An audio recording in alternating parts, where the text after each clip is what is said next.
The Egyptian president and Malaysian prime minister reaffirmed rejection of Palestinian displacement and call for intensified efforts to establish a Palestinian state.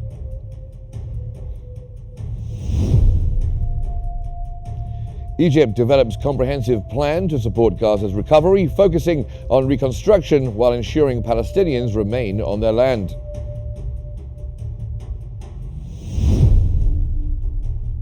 And Jordanian Foreign Minister Safadi reiterates strong rejection of forced displacement of Palestinians.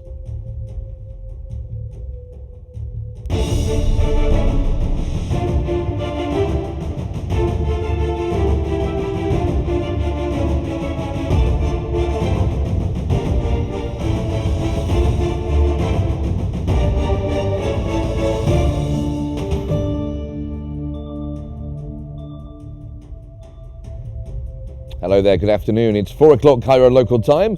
You're watching Q News. I'm Mark Summers. And we begin today's bulletin with the latest on Gaza.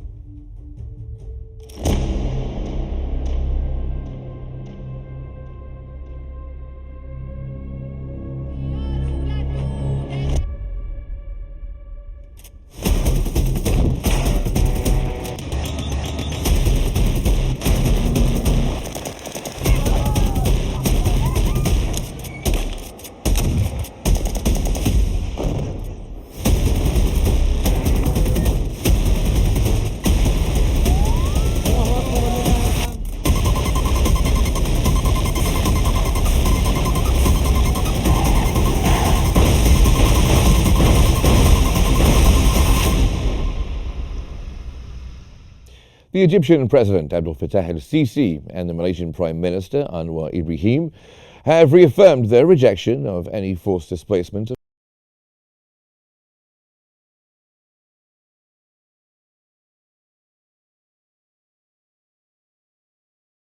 establish a Palestinian state based on the 1967 borders with East Jerusalem as its capital.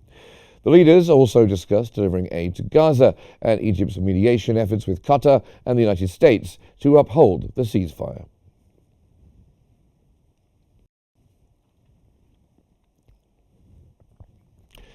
The Egyptian Foreign Minister Badr Abdel Ati has confirmed that Egypt is coordinating with the United Nations Development Programme, UNDP, to organize an international conference on Gaza's reconstruction in Cairo. Abdel Ati urged the UN to take a more active role in alleviating the humanitarian crisis unfolding in the besieged territory.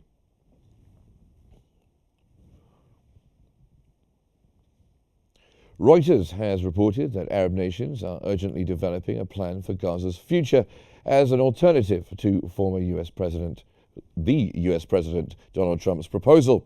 4 different plans have been drafted, with the Egyptian initiative emerging as the leading proposal.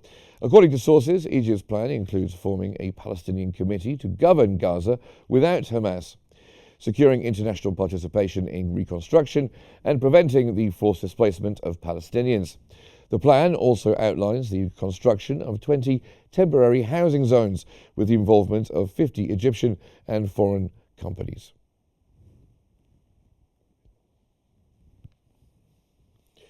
Egypt is developing the comprehensive plan to support Palestinians in Gaza, focusing on early recovery, rebel removal, and reconstruction while ensuring they remain on their land.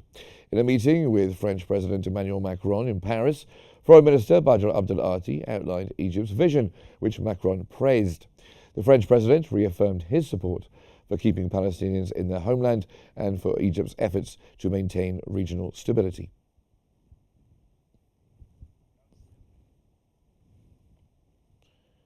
Hamas has announced that it will release 3 Israeli detainees tomorrow as part of the 6th batch of the prisoner exchange deal and ceasefire agreement in Gaza. The detainees have been identified as Russian-Israeli Alexander Trufanov, Argentine-Israeli Yair Horn, and U.S.-Israeli Sagai Dekel Chen.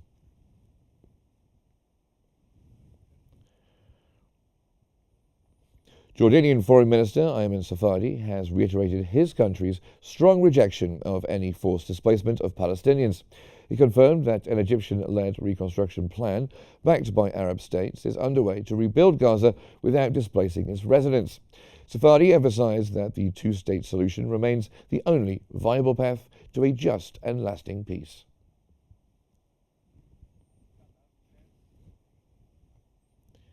Now, for more analysis on this, we cross over to Mona in our newsroom. Mona. Thank you so much, Mark. And for further analysis, we're joined from Cairo by managing editor of Al Ahram newspaper, Mr. Mohammed Izzeddin. Good afternoon to you, Mr. Izzeddin, and welcome to Qnews. If I may start by asking you the significance Egypt and Malaysia's joint rejection of forced Palestinian displacement in shaping the international response to the crisis. Thank you so much for having me in Qnews. Certainly, this Egyptian-Malaysian agreement means that the international community and the states that are keen on the humanitarian features that should feature the communications between peoples, that are keen on people's rights, which says to protect the Palestinian population and ensure a continuing flow of humanitarian aid access, and to give these people the right to self-determination and the right to go back to their own state on the two-state solution on the borders of 1967. There are international consensus and complete agreement with the Egyptian point of view that proved during the past few hours and weeks and months and even the past years that it is the moderate view to preserve the rights of the Palestinian people, and Egypt works also to prevail peace and revive the peace process in the region to avoid the threats of war in the Middle East that might lead to even more threats.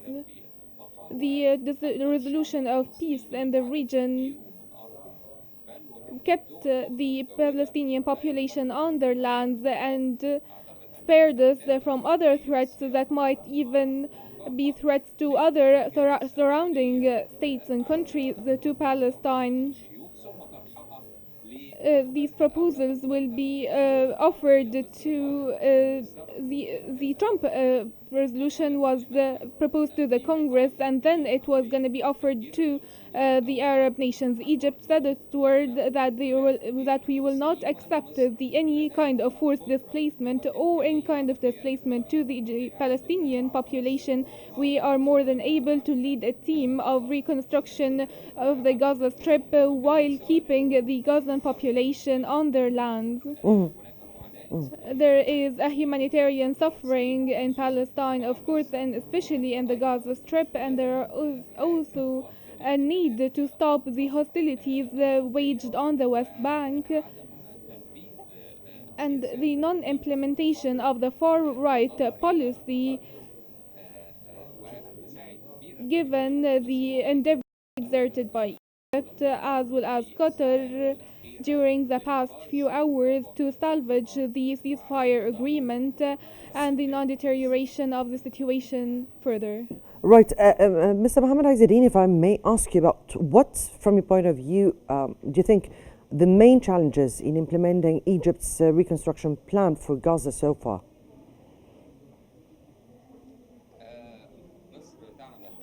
Egypt has been working tirelessly on this plan. There is a complete comprehensive plans. It requires a lot of efforts, not only from Egypt, which is due to the massive volume of destruction. The destruction in Gaza is one of the biggest witnessed by the world since World War II.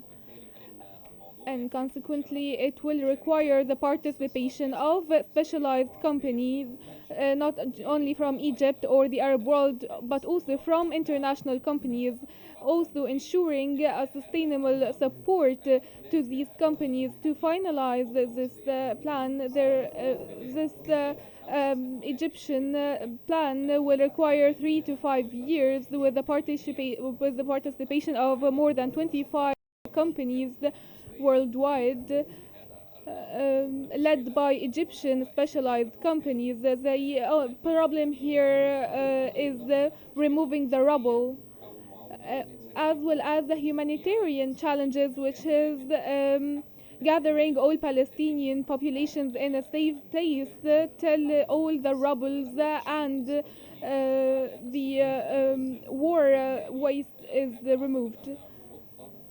I think this plan to divide the Gaza Strip into different places, different areas. One area will be dedicated to camps. Yes, and what to, Ms. Aizadeen, I was speaking about what could be obstacles or challenges that could hinder the reconstruction plan of Egypt.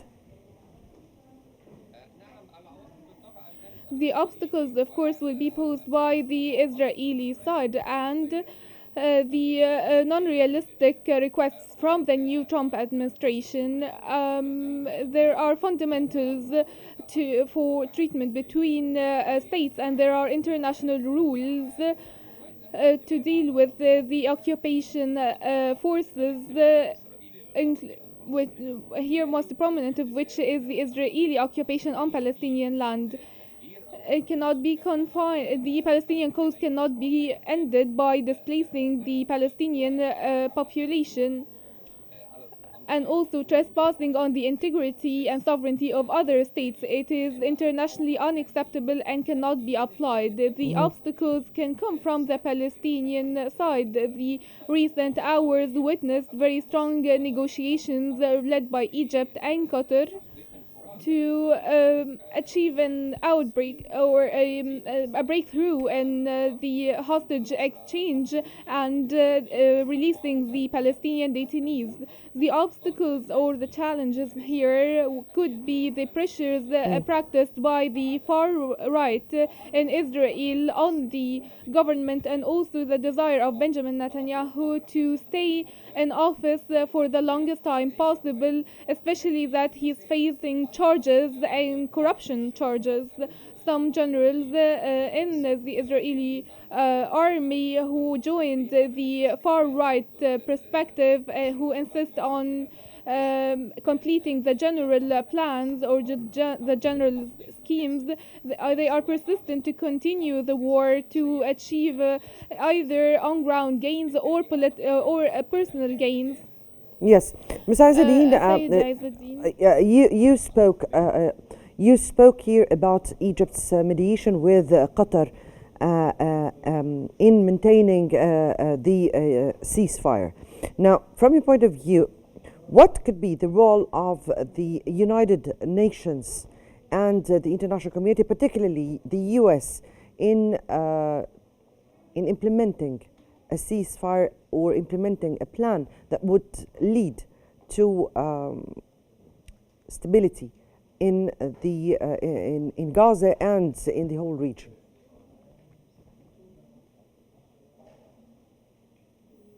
Of course, let me say one thing. The United States of America has a very important role to play, and we appreciate any role played by the United States of America, whether by Egypt or the international community. That's one thing. There will be a very strong participation by the United Nations and the European Union. The European Union strongly supports the reconstruction plan in Gaza, and also giving a sustainable humanitarian aid flow to Gaza, and it appreciates the Egyptian efforts exerted in this regard. Despite of the obstacles and hindrances that are uncalled for as long as we have an agreement that every party should commit to. The international community has an integral role to play to maintain peace and to Indeed. continue in the upcoming period. It's Yes, not only indeed. about the hostage and detainee exchange, but also raising consensus between, or some kind of an agreement between the Palestinian resistance and the Israeli army. It's here about stability and peace in the region. Yes, indeed. Very clear, and remains to be seen a peace, a whole peace that would be evolving here in the Middle East, particularly this area. And from Cairo, that was the managing editor of Al Ahram newspaper, Mr. Mohammed Izzeddin. We thank you so much for being with us here on Q News. And now back to you, Mark. Thank you very much, Mona. Thank you very much indeed. An Egyptian source has confirmed that Egypt provides 70% of the humanitarian aid entering Gaza without charging any fees, dismissing claims to the contrary. The officials stressed that Egypt has always been a strong supporter of the Palestinian cause, taking on significant burdens to ensure aid reaches Gaza despite the challenging conditions. Egypt has further called on the international community to step up support for Palestinians and help them overcome the worsening humanitarian disaster. The source reaffirmed that Egypt remains committed to both political efforts and on-the-ground humanitarian aid, standing firm in defending Palestinian rights and easing their suffering.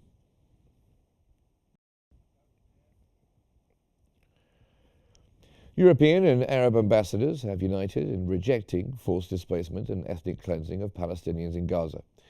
At a meeting in Brussels, diplomats stressed the importance of a two-state solution and called for implementation of UN Security Council Resolution 2735, which demands a ceasefire, humanitarian aid access, and an Israeli withdrawal from Gaza.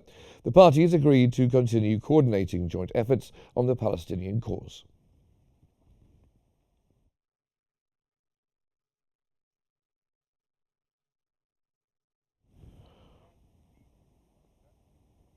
The Vatican's top diplomat, Cardinal Pietro Parolin, has strongly condemned US President Donald Trump's plan to forcibly remove Palestinians from Gaza. Speaking alongside Italian officials, Parolin reaffirmed the Vatican's call for a two-state solution. His remarks follow Pope Francis's strong criticism of Trump's policies, including a rare public rebuke of his anti-immigration stance.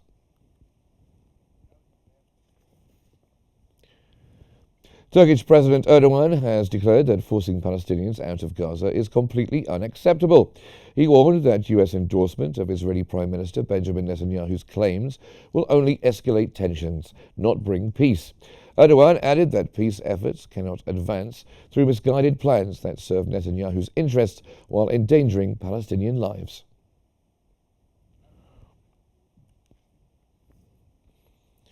The U.S. Secretary of State, Marco Rubio, has said that Washington is waiting for Arab nations to present a plan for Gaza's future as an alternative to Trump's proposal. Rubio emphasized that the U.S. and Israel will not accept Hamas maintaining a presence in Gaza, warning that without a clear solution, Israel could resume its military operations, pushing the conflict back to square one.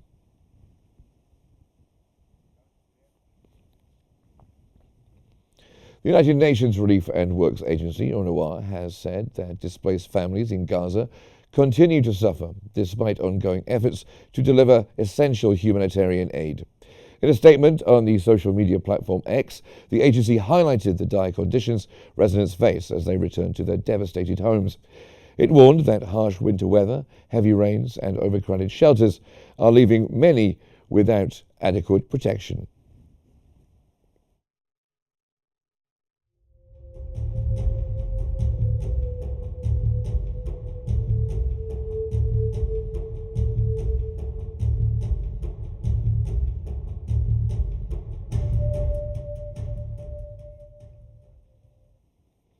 The Gaza municipality has reported that 70% of the infrastructure in the Gaza Strip has been destroyed. Despite limited resources, teams are working to restore basic services. The municipality also revealed that Israeli forces have destroyed 133 municipal vehicles and pieces of equipment, 80% of its fleet, leaving only outdated and deteriorating machinery.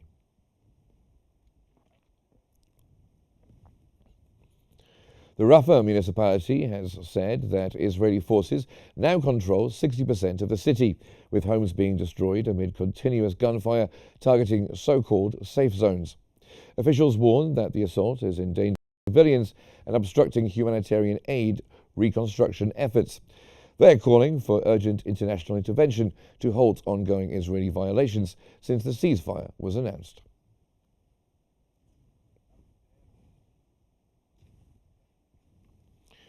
The Gaza municipality has reported that Israeli occupation forces destroyed 133 vehicles and pieces of equipment, as I was saying just a moment ago, while also disabling 63 water wells. In a statement, the municipality warned that restrictions on the entry of heavy machinery are hindering efforts to clear rubble, reopen streets, and restore movement in residential and commercial areas.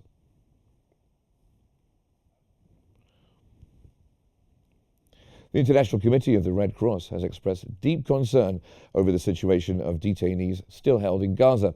In a statement, the organization reaffirmed its ongoing efforts to secure their release and emphasized the need to continue release operations in the coming period.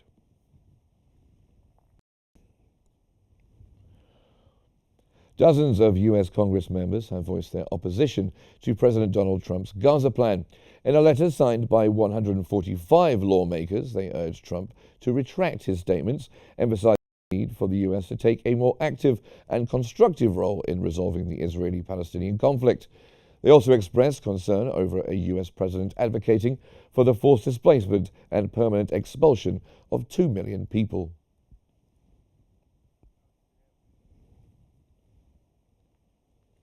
Palestinian media reports that Israeli quadcopter drones have been broadcasting threatening messages to residents across several areas of the Gaza Strip for hours. Eyewitnesses say that the drones emit sounds of crying children, screaming women, and barking dogs, followed by a message urging citizens to rise up in anger.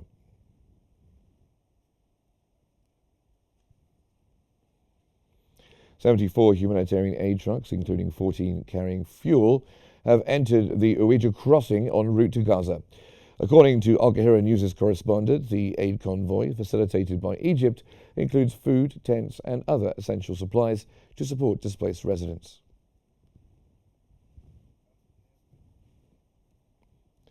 Israeli occupation forces have continued their 25-day assault on Jenin, killing 25 Palestinians and injuring dozens. Tulkarm and its refugee camps have faced 19 consecutive days of attacks, while the siege on Nur Shams camp has entered its 6th day. Israeli raids have caused widespread destruction, forced evacuations, and mass arrests.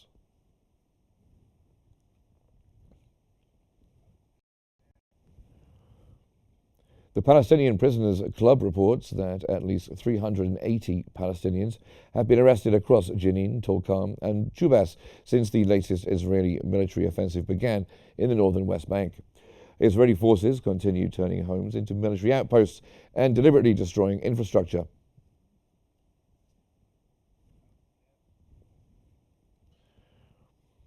Israeli forces have stormed the town of Hizma, northeast of Jerusalem, in the occupied West Bank. According to the Wafa news agency, soldiers entered the town from its western entrance and seized around 20 vehicles.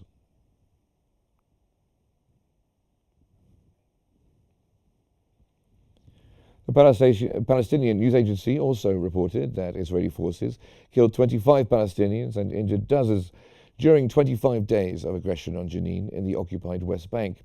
According to Wafa, 470 homes and facilities have been completely or partially destroyed.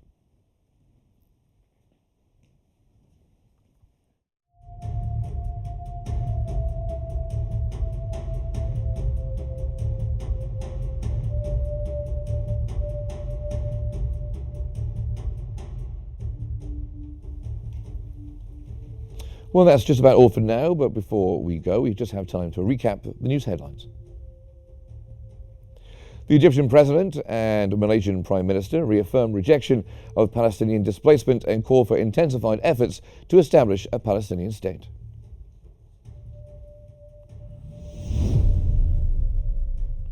Egypt develops a comprehensive plan to support Gaza's recovery, focusing on reconstruction while ensuring Palestinians remain on their land.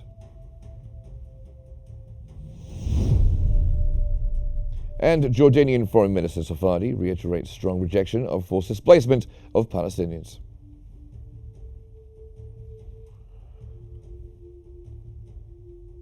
Well, that's all for our news bulletin this hour, but don't forget you can follow us 24 hours a day on our social media platforms at QNews EGY. Thanks for watching. Stay tuned for more updates here on Q News. Mona is next with In Depth.